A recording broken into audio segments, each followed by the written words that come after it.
7 years ago, I think it was, there's a woman that I know who's a realtor, maybe 8 years ago now.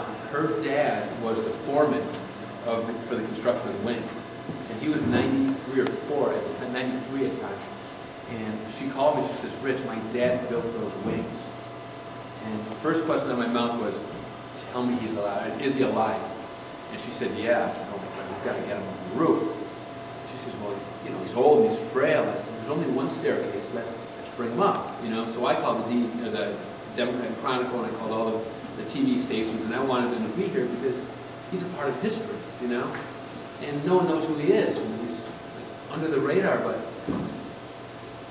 two of them jumped it. I think Channel 13 and Channel 9, maybe 8, 10 didn't show up, but one of the reporters from Gannett showed up, and they walked in. He kind of shuffled in that day, and they were all standing in the lobby, and his wife was a trip. And they walk in and they're looking around, like, what are all these people doing here? And then they realized it was for him. And his wife says, honey, you better enjoy this now. It might be your last hurrah. Which I thought was great. Everyone was laughing. So we got him up here carefully through the staircase. We brought him out on the roof. And he was about a third of the way back on the left.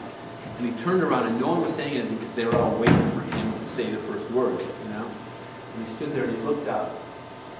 And he didn't, like I said, he said nothing for about 5 seconds. And he said, I never thought I'd see the day that I'd get this close to the wings again. And then he got all choked up.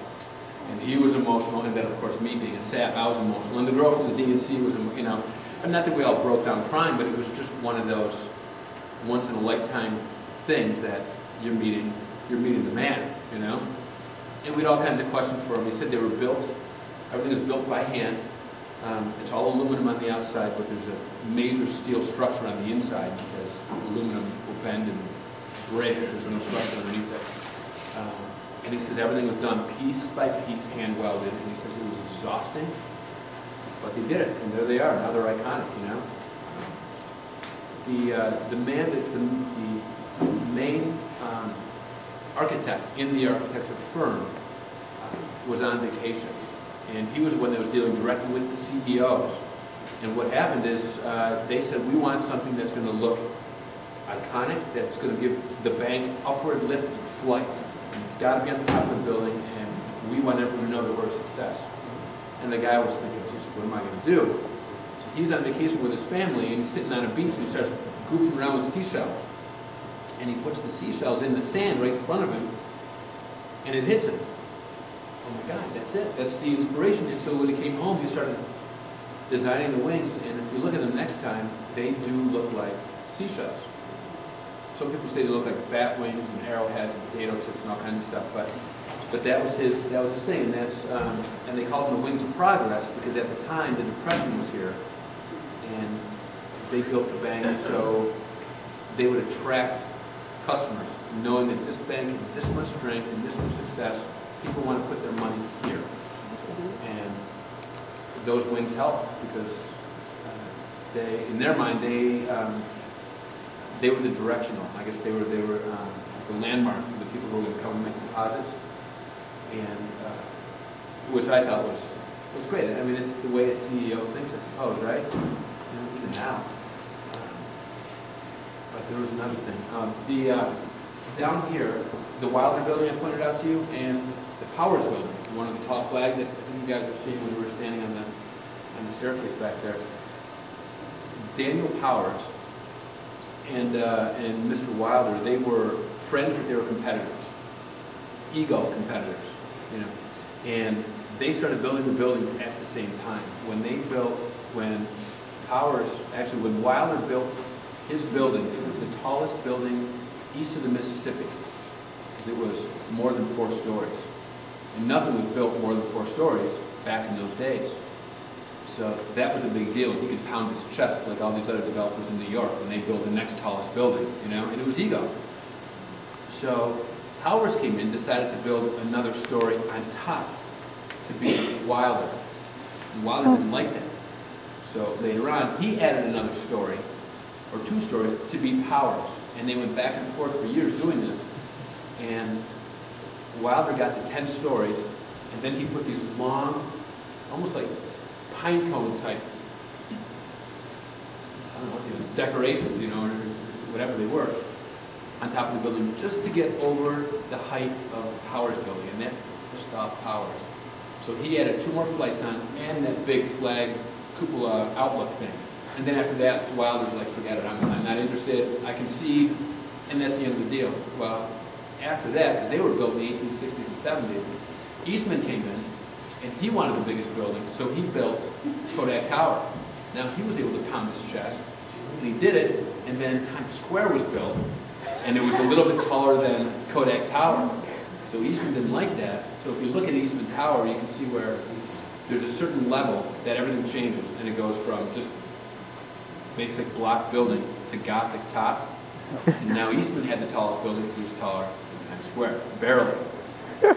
And then that stayed like that for years until Chase built theirs, and Xerox built theirs, and then it just kept going. You know, everyone wanted to have the tallest building to show that they've got a strong business, and everyone should do business with them. And it still happens in New York.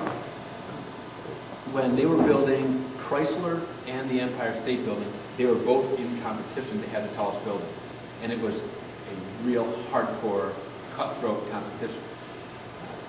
When what happened is Chrysler was done. They finally finished it. They were the tallest building in New York City and anywhere in the country at that point. Little did they know that several stories down, Empire State was building that tall structure that's on the top. So Chrysler closed the deal. They opened the building and they were pounding their chest and they were saying, look at our wonderful building. We're the tallest building in the country.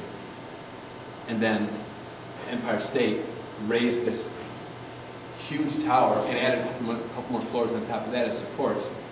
And I've always looked at it as like the big middle finger to Chrysler. You know what I mean? And that's what happened. And then Chrysler at that point couldn't build any higher because they had everything done. And so it really bothered them for a long time.